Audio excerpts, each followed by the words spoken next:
Este video corresponde al parcial del segundo corte de Griego 2, en el cual realizaré un análisis sinóptico de textos que encontramos en el Evangelio de Mateo, de Marcos y de Lucas. Estos textos pueden ser encerrados bajo el título de los dichos sobre la ley. Antes de comenzar a hacer el análisis, vamos a ver algunas características de la forma en cómo fueron escritos estos evangelios y qué distintivos encontramos en cada uno de ellos. En primer lugar, Mateo enfatiza el carácter real de Jesús, es decir, quiere mostrar a Jesús como un rey y para un contexto judío que es al que va dirigido el Evangelio de Mateo, Jesús se muestra inclusive como un nuevo Moisés, mostrándolo como el cumplimiento de las profecías del Antiguo Testamento sobre el Mesías. Se cree que Mateo se escribió principalmente para una audiencia judía y Mateo tenía la finalidad de demostrar que Jesús era el Mesías prometido. Ahora el Evangelio de Marcos vemos que presenta a Jesús como un siervo sufriente, sin embargo, no se queda en ese sufrimiento, sino que se levanta con poder. Este Evangelio no se centra en los detalles de los hechos de Jesús, y más bien tiene la finalidad de mostrar una síntesis de una manera muy general y amplia de la vida, obra y ministerio de Jesús. También vemos que Marcos se escribió para un público romano, tal vez no familiarizado con el judaísmo, y aquí ya comenzamos a ver una marcada diferencia con el Evangelio de Mateo. Lucas escribe su Evangelio dando más detalles acerca de la vida, obra y ministerio de Jesús y lo ubica a Jesús dentro de la historia de la redención, dentro de la historia de la salvación, pues en su genealogía muestra cómo Jesús es descendiente de Adán y cómo conecta también con los patriarcas como Abraham. Lucas es mucho más detallado que los otros dos evangelios sinópticos y nos da detalles históricos y geográficos que no encontramos en los otros evangelios. Además, se cree que Lucas escribió para un público gentil interesado en un análisis más teológico y detallado de la vida de Jesús, y esto tiene sentido teniendo en cuenta que Lucas fue uno de los escritores de los evangelios que no era judío o hebreo. El primer análisis sinóptico que haremos entre el texto de Mateo 11:13 y Lucas 16:16. Estos textos en griego dicen, apo de ton, emerón, ioanón, ton, baptisto es arti, ge, basileia, ton, uranon, biacetai, kai, biacetai, artasousin, auten. La traducción de este texto vendría siendo, desde los días de Juan el Bautista hasta ahora el reino de los cielos sufre violencia y los violentos lo arrebatan. Por otra parte, el texto de Lucas dice, ho nomos kai profetai megri ioanon anton tote ge basileia ton teo evangelicetai kaitas eis auten biacetai. Este texto podría ser traducido como la ley y los profetas fueron hasta Juan. Desde entonces el reino de Dios es predicado y todos se esfuerzan por entrar en él. Aquí es importante resaltar algunas implicaciones que vemos en estos textos. En primer lugar, Mateo 11 nos habla del esfuerzo de los creyentes al acercarse en el reino de los cielos y nos habla en términos de violencia, nos habla en términos de que hay una acción, hay un imperativo, hay un llamado en el que deben relacionarse los creyentes que se define como violencia. Esto puede simbolizar violencia no de manera física, sino tal vez espiritual, aunque pues también en el desarrollo de la iglesia vemos que en ocasiones los creyentes se enfrentaron a violencia física. Esto pues lo que hace es enfatizar la urgencia de que los creyentes deben tener en la búsqueda del reino. Por otra parte, Lucas enfatiza más es en la predicación del evangelio como medio de acceso al reino de los cielos. Es decir, uno nos muestra, Mateo, el carácter del creyente ante las dificultades que se presentan como un trato violento y Lucas nos muestra básicamente es la importancia que deben tener las personas que escuchan el Evangelio y esforzarse al acercarse al reino de los cielos.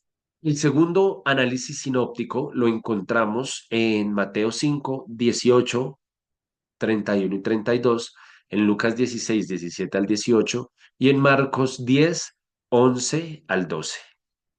Estos textos dicen, amén. Gar lego umin eos an parelté ho uranos kai ge ge iotan en ge mia keraya ou me parelté ato tou nomon eos an panta gentai erete de os an apolluce ten Junaica, autú, doto, auté, apostasin, ego, de, lego, umin, oti, paz, apoluon, ten, Junaikai, auton, parectos, logu, porneias, poilei, auté, moigetenai, kai, os, ean, apolulemen, gamese, moijatai. Este texto, que en realidad son dos secciones de Mateo 5, podría ser traducido o entendido de la siguiente manera, porque en verdad os digo, hasta que pase el cielo y la tierra, ni una iota ni una tilde pasarán de la ley, hasta que todo se haya cumplido. Se dijo, cualquiera que despida a su mujer, dele carta de divorcio, pero yo os digo que cualquiera que despida a su mujer, salvo por causa de fornicación, hace que ella adultere, y el que se case con la divorciada comete adulterio. El texto de Lucas 16, 17 al 18 dice, Eucototerón de Stinton, Ouranon, Kai, Ten, Gen, Parel, Tein, He, Ton, Nomon, Mian, Kerayan, Pesein, Paz, Ho, Apollón, Ten, Junaika, Utón, Kai, Gamón, Etepan, Moijehuei, Kai, Hou, Apolelumenen, Apo, Andros, Gamón, Moijehuei. Este texto podría ser traducido como más fácil es que pase en el cielo y la tierra que se frustre una tilde de la ley. Cualquiera que despida a su mujer y se case con otra comete adulterio, y el que se case con la divorciada comete adulterio. Y Marcos 10 11 al 12 que dice, ailegei, autois, ois an, apoluce, ten, kunaika, auton, kai, ga, mese, alen, moijatai, eti, oute, kai, ean, aute, apolusasa, ton, Andra, Autos, Gamese, Alon, Mohatai. Este texto podría ser traducido o entendido como el que despide a su mujer y se casa con otra, comete adulterio con ella. Y si la mujer se divorcia de su marido y se casa con otro, comete adulterio. Aquí vemos una característica en dos textos bien, o en dos términos bien particulares. En Mateo 5:18 dice, Parectos logón porneias. Y en Marcos 10:11 al 12 dice, Kai ian aute, apolusasaton, andra autes, gamese alon, moijatai. En Mateo se incluye esta cláusula de excepción o por causa de la fornicación, lo que básicamente nos dice que permite el divorcio en casos específicos. Sin embargo, en Lucas y Marcos no se menciona ninguna excepción. Y además, Marcos añade que el divorcio puede proceder tanto del hombre como de la mujer. Y eso es algo que no encontramos en los otros dos evangelios.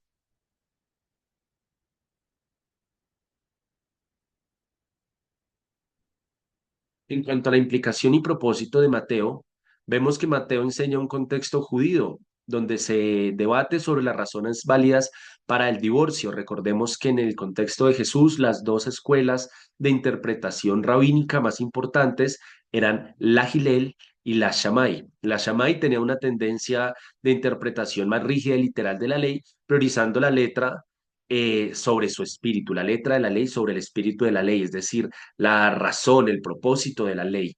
Por otro lado, la escuela Gilel tenía un enfoque más flexible, más que se centraba en torno al ser humano, inclusive en algunos casos se le daba una interpretación inclusive alegórica, buscando aplicar la ley de manera que fuera justa y equitativa en cada situación.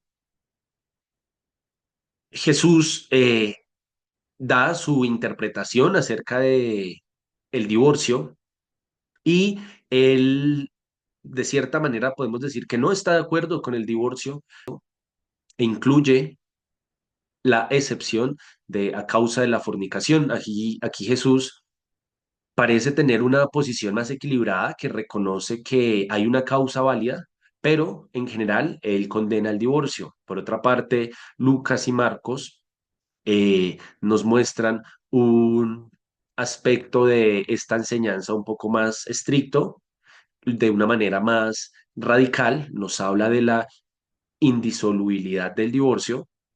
En cambio, en Mateo sí vemos una posibilidad a causa de la fornicación. Además, hace el énfasis de que ni una tilde, ni una letra más pequeña, la iota, o inclusive si se viera desde el griego, la yot, es de importancia, nada pasará. Es más posible que el cielo y la tierra se acaben, pero que que no pase, que no termine, que deje de ser relevante, ¿verdad? La palabra de Dios. Entonces, subraya Lucas y Mateo un aspecto más de la fidelidad a los mandamientos de Dios. Y dentro de esos mandamientos encontramos el matrimonio y la prohibición del divorcio. Esto es muy relevante e importante pues para una cultura grecorromana que tal vez no estaba tan familiarizada con otros aspectos del judaísmo. Finalmente tenemos el análisis sinóptico 3 que los textos van a ser Mateo 5:18, Lucas 16:17 y Marcos 13:30 al 31. Vengar lego, umin, eos, an, parelete, ho, uranos, kai, ke, ge, iota, en ge mía que raya on me parelte auto tu nomon eos an pantas genetai. Esto podría traducirse como, porque en verdad os digo, hasta que pasen el cielo y la tierra, ni una jota ni una tilde pasarán de la ley, hasta que todo se haya cumplido.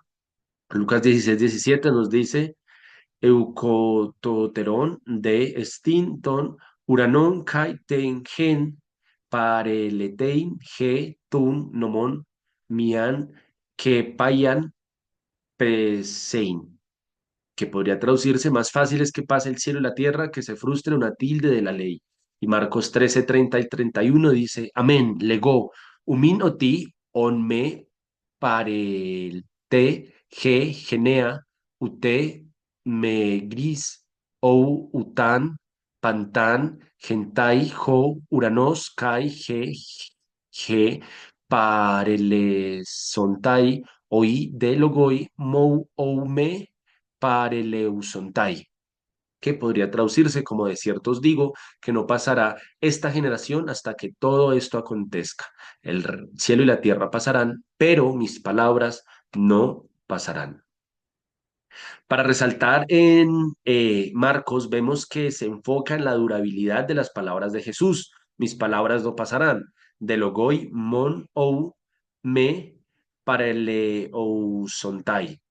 Nos habla de la eternidad de lo que Jesús dice, de la seguridad de lo que Jesús dice, y este es un énfasis particular. Esta última cláusula la vemos en el Evangelio de Marcos, diferente a los demás evangelios. En Mateo y Lucas se coloca la ley como el centro de las afirmaciones, destacando que los mandamientos no pasarán hasta que todo se haya cumplido. Cada parte de la ley, tanto una parte muy pequeña, son representaciones literales de las partes más pequeñas de la escritura, lo que subraya la minuciosidad de la ley. Todo se va a cumplir. Jesús, como lo dice en el Sermón del Monte, él no viene a abrogar, a negar o a estar en contra de la ley de los profetas. En primer lugar, él es el cumplimiento y él cumple cada una de esas partes más pequeñas. Ahora, en cuanto a la implicación y propósito, vemos que Marcos apunta a la autoridad de Jesús, destacando que sus enseñanzas trascienden el tiempo. Esta afirmación refuerza la eternidad de las palabras de Jesús y también su deidad, mostrándolo no solamente como un hombre que sufre, sino, o un siervo que sufre, sino también como el Mesías prometido. En Mateo y Lucas vemos la continuidad de la ley, sugiriendo que la más mínima parte de ella tiene significado hasta que se cumpla por completo. En el contexto judío, esto podría servir para legitimar el mensaje de Jesús sin contradecir la Torá. Es decir, Jesús no vino a negar todo lo que se había dado y lo que se había enseñado en el Antiguo Testamento, sino que él venía a legitimar su mensaje aún a través de lo que había sucedido y las enseñanzas que se habían dado al Israel del Antiguo Testamento. Finalmente, vamos a ver algunas conclusiones. En Mateo vemos que se enfatizó la validez de la ley judía y hace una aclaración que nos habla acerca de en qué caso específicamente de fornicación se permite el divorcio. Además, Mateo resalta la actitud humana frente al reino de Dios. Por otra parte, el Evangelio de Lucas se enfoca en la proclamación del Evangelio. Su postura sobre el divorcio es más estricta y rígida. Y finalmente, el Evangelio de Marcos es más radical en la inmutabilidad de la enseñanza de Jesús. Es algo, el mensaje de Jesús, que no va a desaparecer, que no va a pasar, como la ley se mantendrá y se cumplirá hasta la parte más pequeña de ella. Además, nos muestra que hay casos en los cuales tanto el hombre se puede divorciar de la mujer como la mujer del hombre. Nos muestra ese aspecto adicional que no teníamos en los otros evangelios, de que el divorcio se puede dar por una parte o por la otra. Finalmente, muchas gracias por la atención.